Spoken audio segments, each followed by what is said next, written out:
Happy Monday. All right.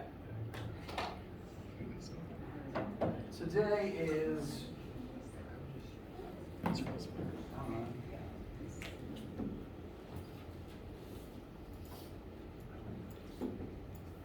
Monday, November 7th.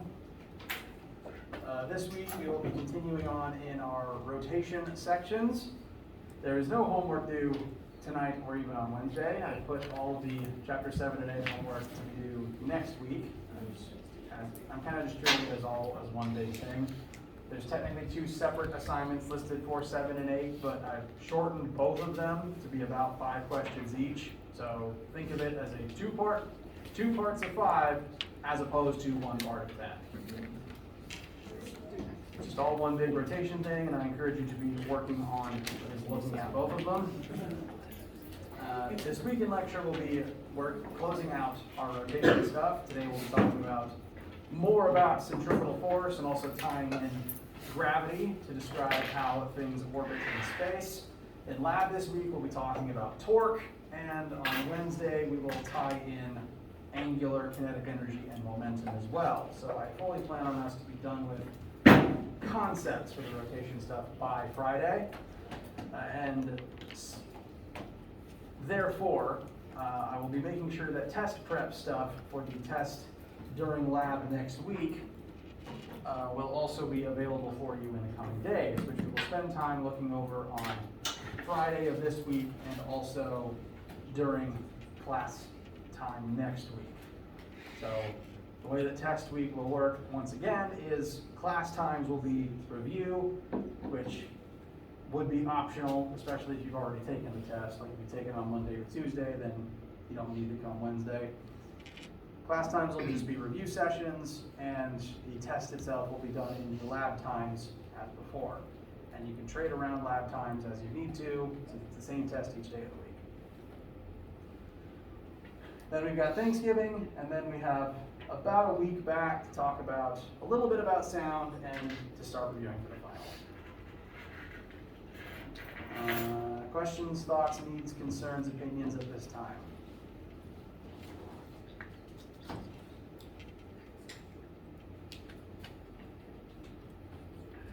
All right. In that case, let us continue talking about rotation and centripetal force.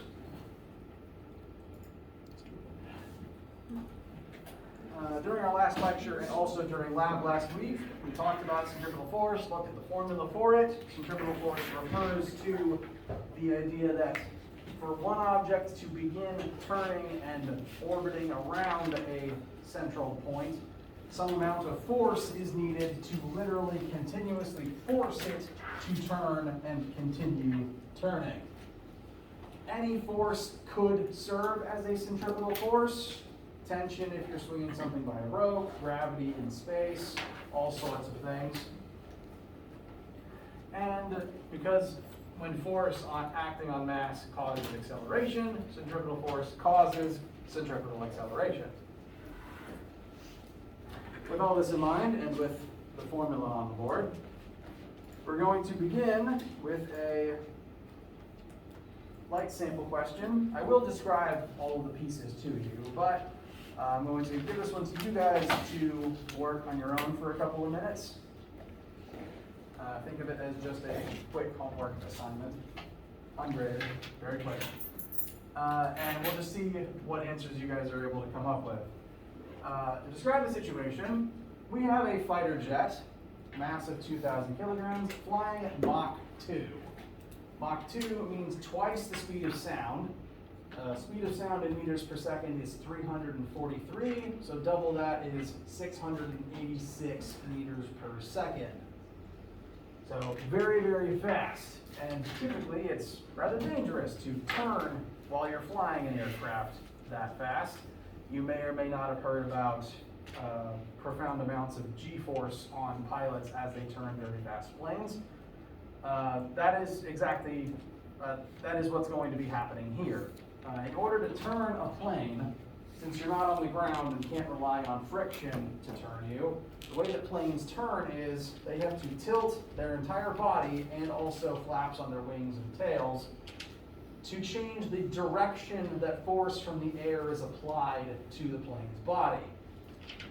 So by the act of turning, some of the force that was pushing it forwards and keeping it up is now being directed towards the center of this circle. So that acts as a centripetal force and allows it to turn at a certain radius from that circle.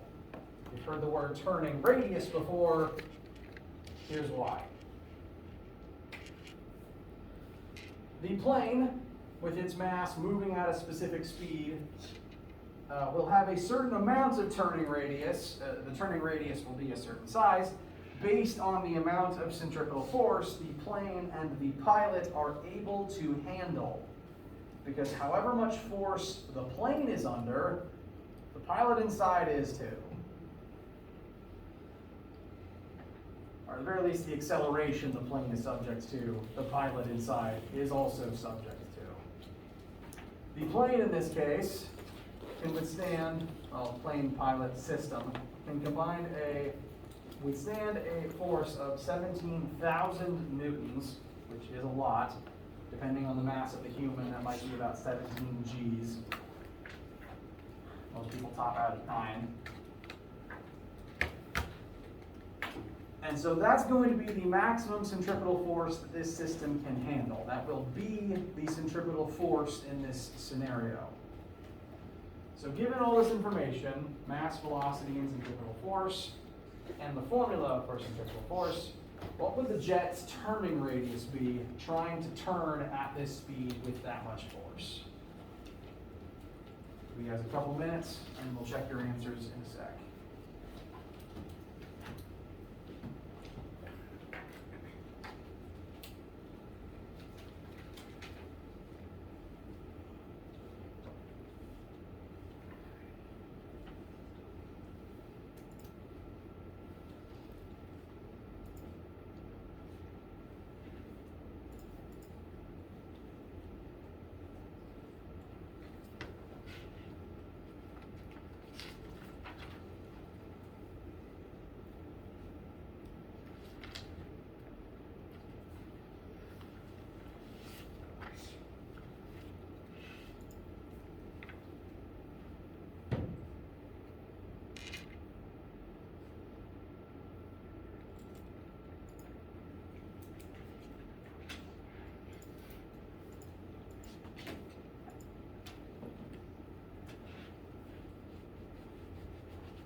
All right, what sorts of answers are you guys arriving at?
Is it a big number? Very big number. Like 55,000 something? Yep. 55,364. You say 64? Thank you. 364. 360.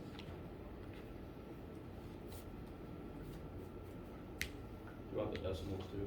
That's fine. Thank you, though. All right, about 55,000 meters. That's a lot. Now, in real life, most jets have systems in place to better facilitate turns, but this should give you a sense of scale for how ludicrous machines like this can be. Again, to give a kind of a further sense of scale, this would be about 55 kilometers. Now again, real jets have systems to help turns, so that centripetal force is not the only thing, so that this is not the only thing contributing to centripetal force. And most jets don't turn at Mach 2. But again, there's ludicrous amounts of force involved. These things are moving very fast, and yeah, you can cover that amount of distance in the blink of an eye moving at Mach 2. Yes? Okay, I don't really know my logic behind it. For some reason I chose the formula with angular velocity. Okay. Is there, how do you choose the regular velocity? So in this case, we were told fighter jet is flying at Mach 2 approximately 686 meters per second. So this is a linear speed. Angular speed would be radians per second. How fast is it going through this circle?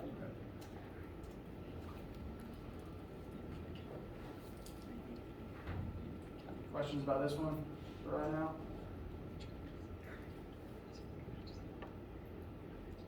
All right. Well, we are now going to start moving towards the idea of applying this to planets and moons in space. We're going to replace the plane with the moon and the center point with the Earth. Now this is not a scale drawing. The moon is actually very, very far away. But to give a loose sense of scale, see this little dot? That's the space station. It's very close. It's in like low to just higher than low orbit. Moon, super far away, comparatively speaking.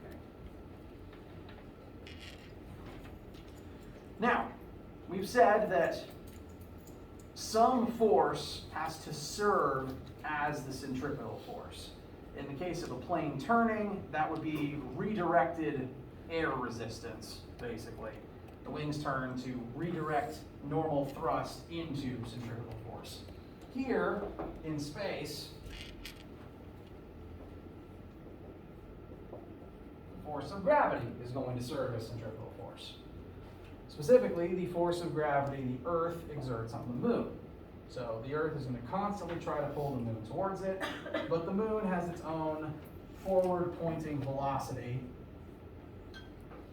And so it's constantly trying to move forwards as it's getting pulled in, thus it keeps turning perpetually.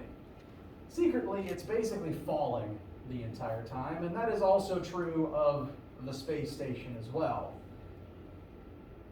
We know that gravity exists in space. Once you leave Earth's atmosphere, gravity doesn't just suddenly stop. I know some movies show that, but that is technically wrong. We know that Earth's gravity has measurable effects as far out as the moon is, because the moon is being held in place by Earth's gravity. And the space station is even closer than the moon is. So there's definitely gravity still acting on the space station. The astronauts on the station are not weightless.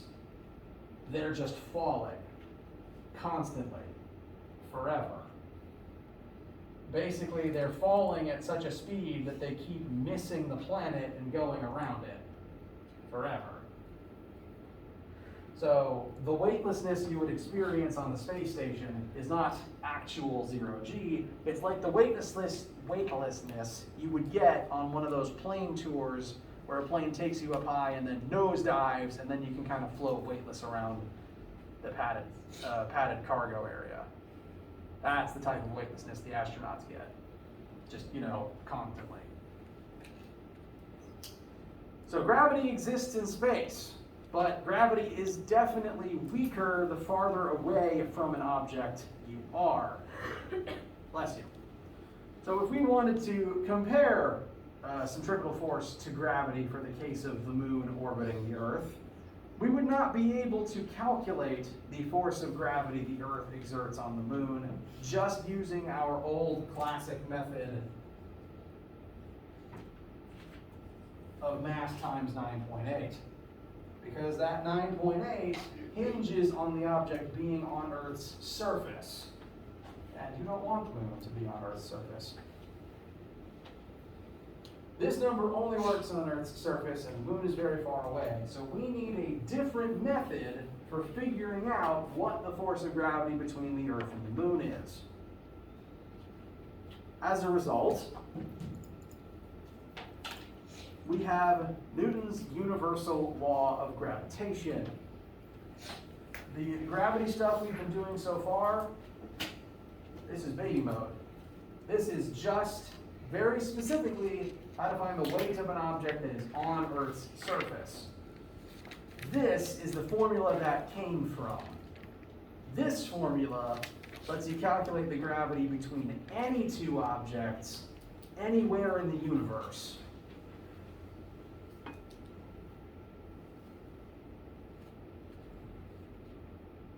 Because secretly, all objects with mass are constantly exerting gravitational forces on every other object with mass.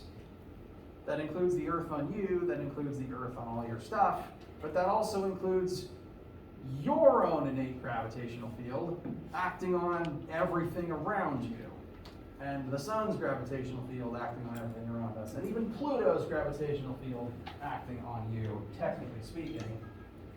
All objects with mass have gravitational fields, like how all magnetic objects have magnetic fields, and all electrically charged objects have electric fields. If something is charged, it has an electric field. If something has mass, it has a magnetic field. That's true of suns, that's true of the single smallest electron. You have mass, you have gravity. You create a gravitational field around you. And when the fields of two separate objects overlap, so this marker has a field, this marker has a field, those fields are currently overlapping, and you get force between the two objects. So as we speak, your own field overlaps with the Earth's field, and that's why the Earth pulls you down. This is the formula that determines the force between any two objects, based on both the mass of the two objects. The bigger the objects, the more mass they have, the more gravity they create, and also how far apart they are. The R term here in the bottom is the distance between the two objects' centers of mass. it's called radius in the formula. And frankly, a lot of our formulas have been using radius in ways that my students wouldn't think we'd use the word radius, and that's fair. So I'm going to try to describe why it's still called radius. Here we have two very quickly and very poorly drawn markers, although they may be chess pieces.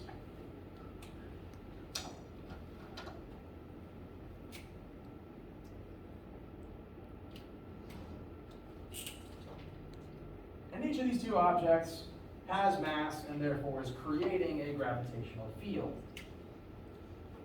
Blue's field is going to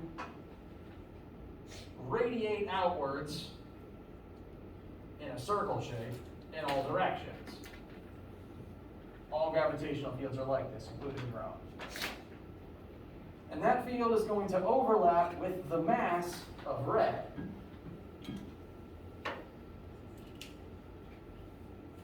Now, red and blue's centers, their center of mass, the center of their gravitational effect, are a certain distance apart. And that distance forms a circle that describes blue's gravitational radius up to that point. So it is still R, the circle's just bigger and invisible. It's kind of the same, it's literally actually the same thing with the centripetal force formula. The R here is the distance between the center of mass of the object that is orbiting and the center of its rotation. In the case of orbiting a planet, the center of that rotation is the Earth's center, since that's the center of its gravitational effect. So in both cases, it's the R between the object's centers, not between their surfaces. As a further extreme, if you're standing on Earth's surface, the distance between you and Earth's surface is 0. If you plug 0 into this formula for R, suddenly it doesn't work anymore. That's because if you were to use this to find your own weight on Earth's surface, the R you'd use is the distance between you and Earth's core. The distance between the center of your gravitational effect and the Earth's gravitational effect. So it's a small thing that will come up occasionally, but it's an important distinction. And it does mean that the R in both formulas is the same R, which will be handy later. It's the rate for both formulas, centripetal force and gravity. R is the distance between the centers of the two objects.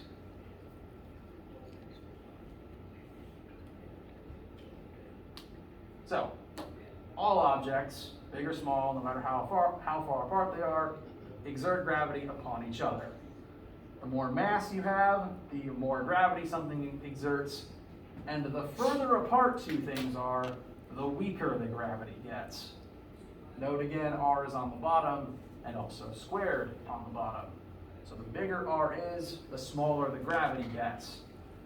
This is why the further away from Earth you get, the lighter you will eventually feel. You technically weigh less on top of a mountain because you're further away from Earth's core. Meanwhile, the closer you get to Earth's core, the more you will weigh until you get to the core and everything is being constantly crushed under extreme unfathomable forces and turned into a ball of molten metal. So that's why that's why the mantle is liquid, and that's why the core is also probably going to be liquid. Or at least very hot and pressurized.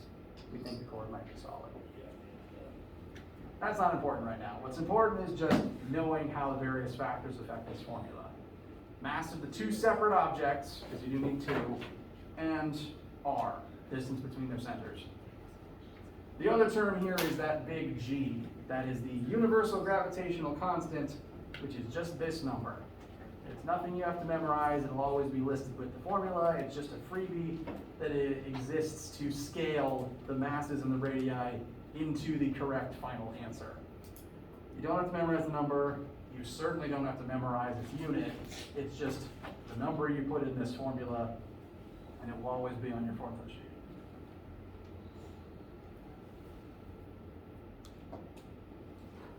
questions so far?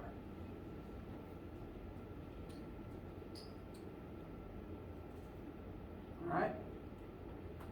Let's get some sample calculations for this in your notes. I've been talking about both markers and also humans standing on Earth's surface. So let's put some numbers to those particular cases.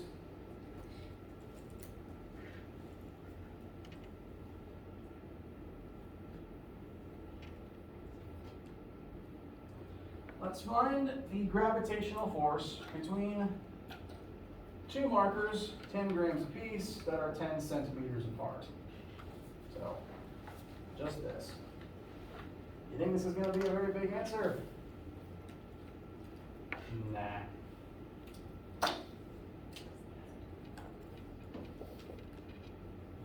So, our first force of gravity formula is big G times m1 times m2 divided by r squared. Big G is always that same number there at the bottom, 6.67 times 10 to the negative 11th. The two masses are 10 grams. We do want to convert those into kilograms before we use them, so we will plug in 0.01 twice, because the two separate objects have the same mass in this case. Lastly, in the denominator is the radius between them squared. You want to doubly check your radius is in the correct unit before you square it, because if the radius unit is wrong and you square it, suddenly your error is exponentially bigger. So these markers are 10 centimeters apart. How many meters is that?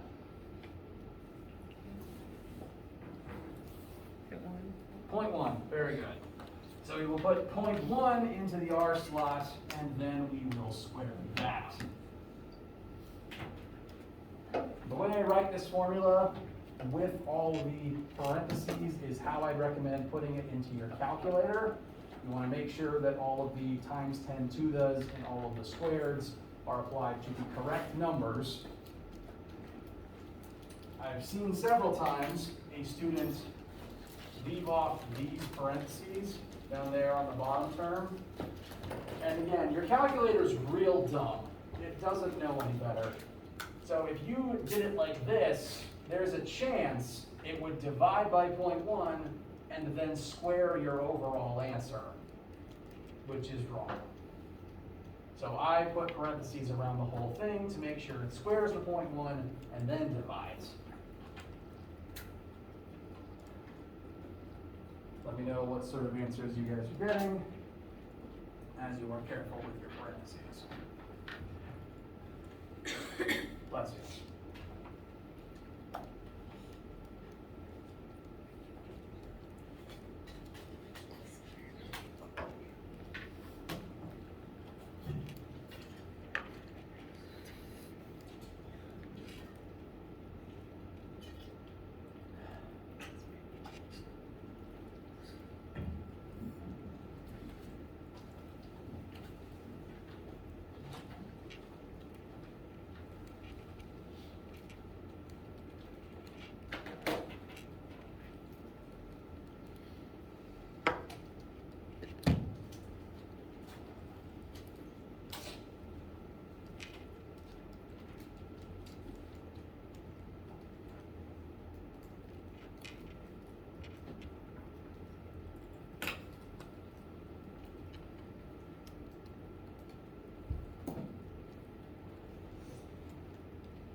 Negative 13.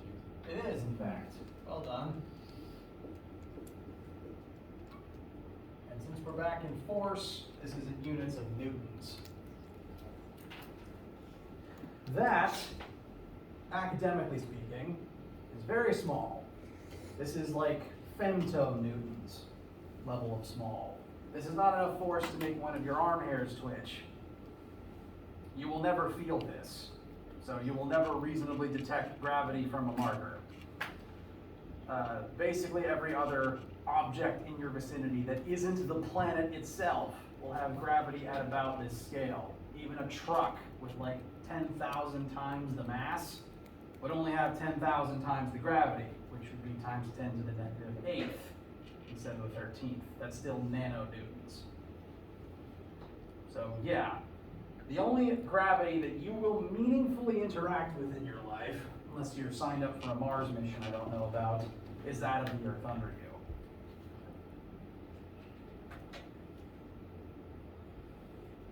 So let's actually calculate the force from the Earth under you. Let's use the sample mass of a 75 kilogram human and switch things up slightly to apply to a human standing on Earth's surface. Big G is always the same, 6.67 times 10 to the negative 11th.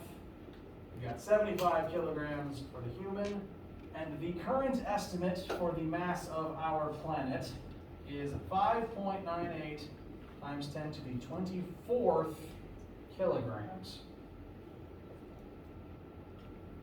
Which is a lot, but for a sense of scale, I believe the sun is of the factor times 10 to the 31st kilograms.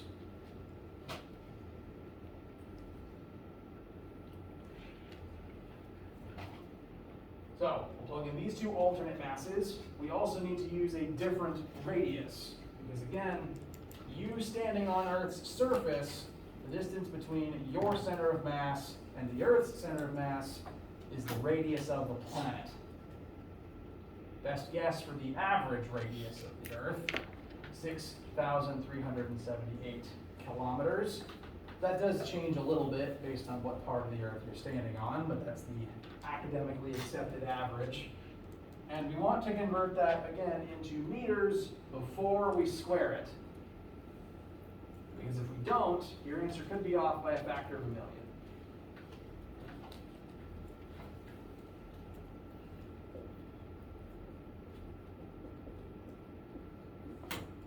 So, since it's in kilometers, we multiply by 1,000. That would be 6,378,100 meters, which will become squared.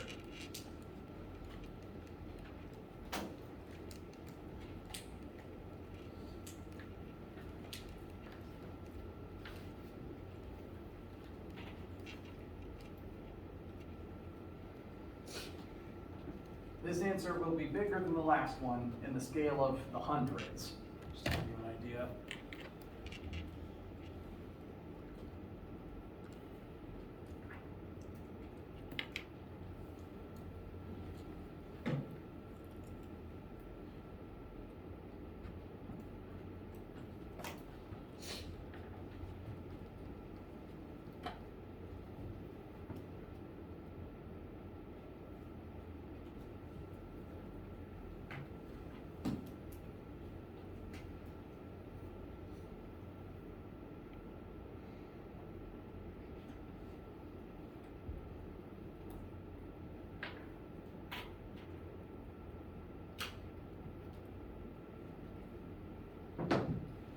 Sort of answers you guys get. Yep.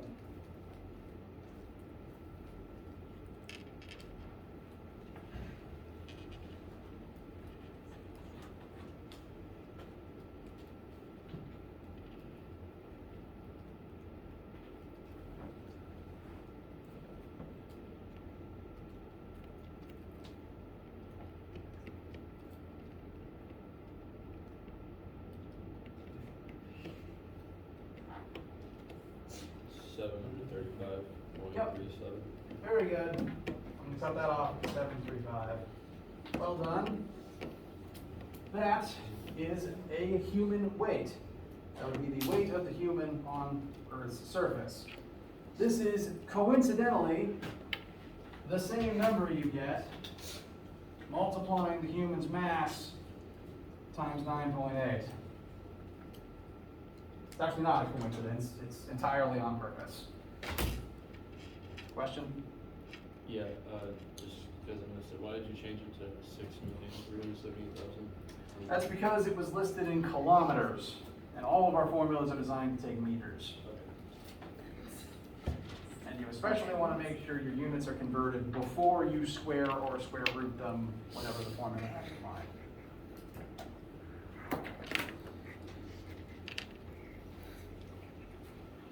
So, this particular human weighs 735 newtons on Earth's surface, but it's an important thing to note that this formula, the force here works both ways. Sample human weighs that much on Earth's surface, and at the same time, they're exerting that much force back on planet Earth. This formula works both ways. Whatever force one object exerts on the second exerts back on the first. That's doubly why objects will drift towards each other when you fall towards the Earth. Given enough time, if I put these two markers alone in the vacuum of space, where there was no other meaningful gravity except their own, they would slowly drift together. Very slowly, over a period of probably years. But it would happen, because they are both pulling towards each other. Again, like magnets.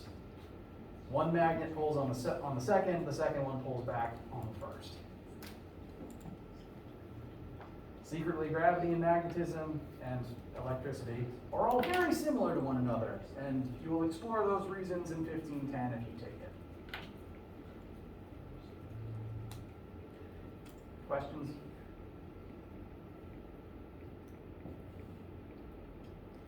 All right.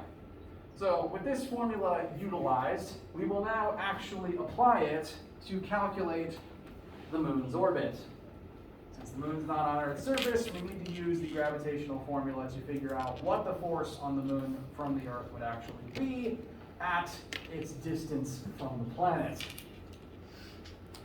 So, big sample numbers time. The mass of the moon is currently estimated to be 7.36 times 10 to the 22nd kilograms. And the Earth's is still 5.98 times 10 to the 24th kilograms.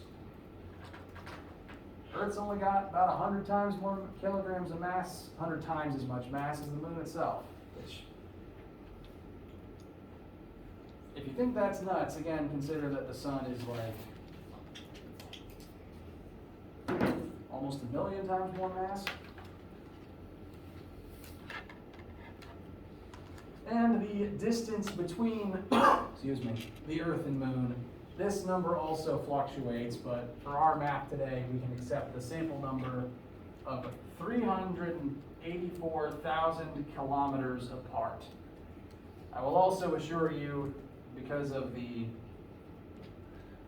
size of that distance compared to the radius of either object, we can safely use this number as the distance between their centers. It counts, this will be the distance between their centers, not between their surfaces. So we can use it as R. We don't have to change it. We don't have to add anything to it to use it as R.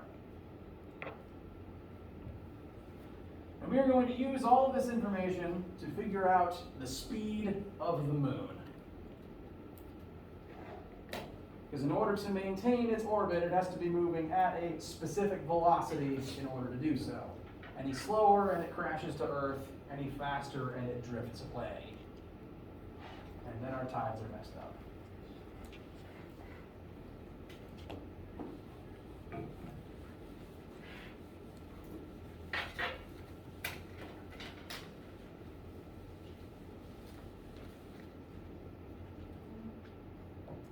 To do this, since gravity is acting as a centripetal force, we're going to take our two formulas and set them equal to each other. And you could use either version of the centripetal force formula. If we're solving for velocity, this version will tell you linear speed, which just meters per second, miles per hour, how fast does it move in a straight line, versus this version that would tell you how many radians per second does it cover, basically how fast does it take it to go around one full rotation. We're going to use this version, just for the heck of it, because we're going to find rotational velocity. We're going to solve for omega instead of v. So, I'm going to take the two separate formulas, set them equal to each other. Big G equals moon mass times Earth mass over r squared equals m omega squared times r. Some things to note. It's the same r on both sides, because both formulas call for distance between the centers of the two objects.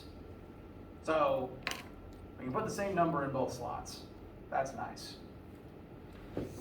But a thing to note before we move on is we need to decide which mass this is. Centripetal force formula has mass in it, and on the gravity side, we know that there's two objects and the two masses get multiplied together. On the centripetal force side, which object's mass do you think counts in this one?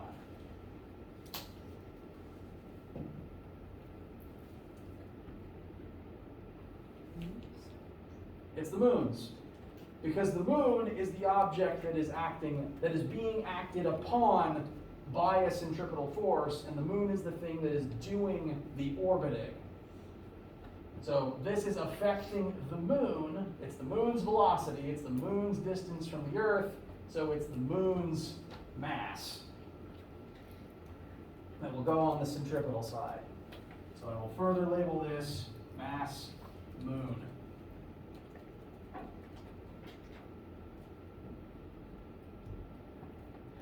We know big G, we know both masses, we know R. Omega is the last thing to solve for.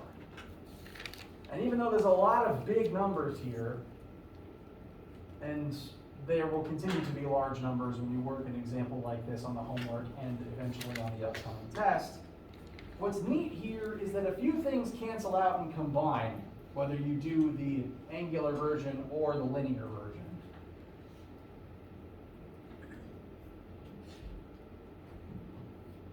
I'm going to write the full thing out because it's good practice. But then I'll show how it could simplify. Big G still 6.67 times 10 to the negative 11th.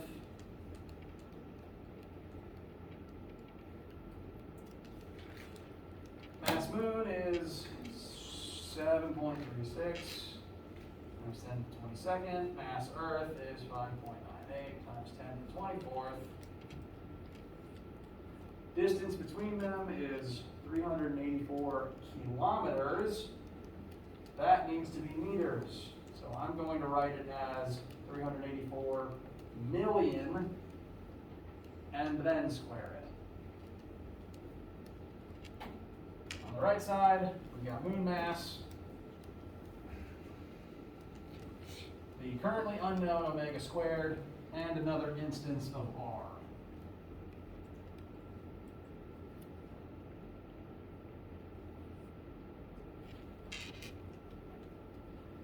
Every number here is either really huge or really small, but we can solve for omega. Questions just about the setup so far?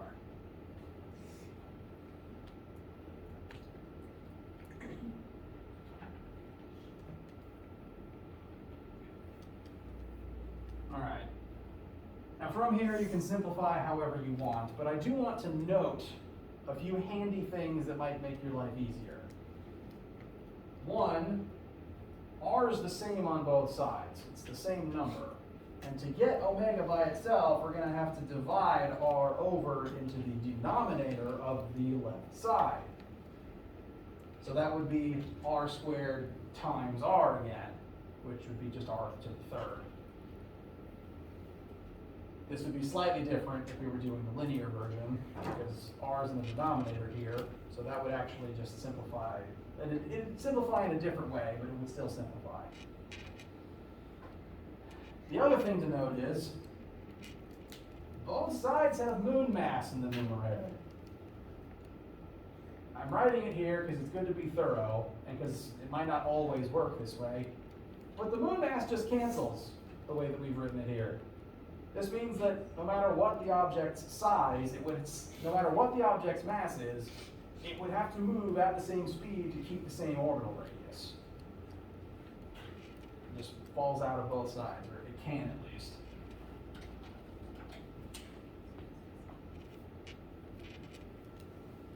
Doubly important why we had to make sure we put the correct mass on the right side, because we didn't want to cancel out the Earth's mass by accident.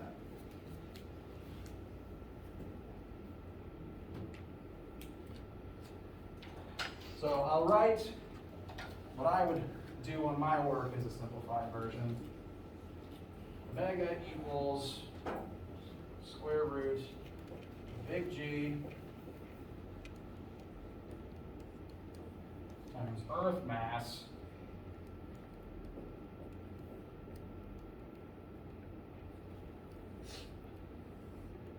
times our converted radius in meters cubed.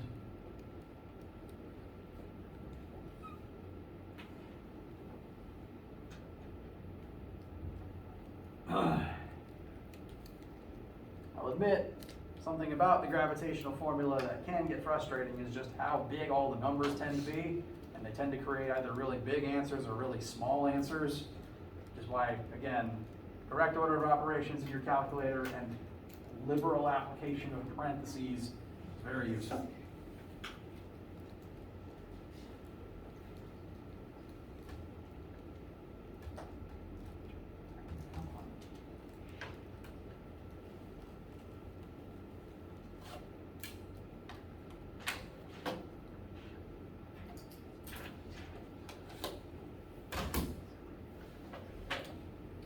A little light on time, so I'm going to go ahead and show you the answer that I got. My final omega, keep in mind this is angular speed, not in meters per second,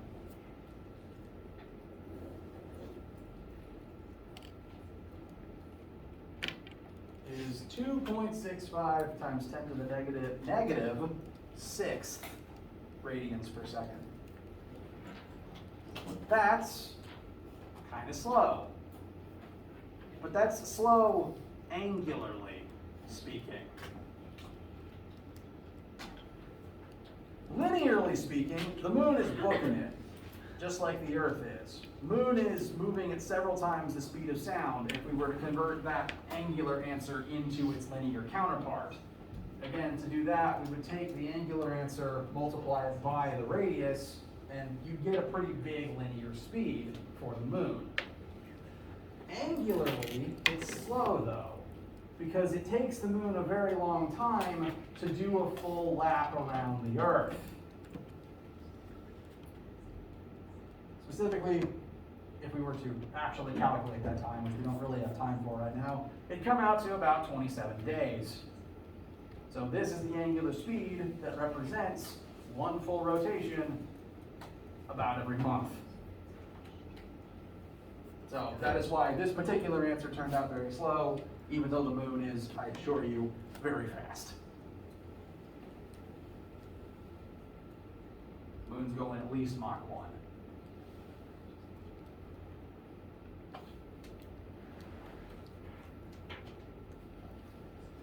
Questions so far? Or questions now here at the end of class? All right. Well, I'll wrap things up for today. Lab this week will be about torque, which should be a familiar word, if not a familiar concept. It'll be a fun little experiment, I promise. And Wednesday, we'll be moving to close out the rotation stuff and moving to test review next week. I know you guys do be working on the homework, and see you all soon. Have a wonderful day.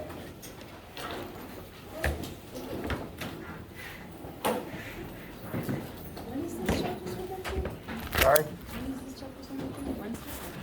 Chapter ending?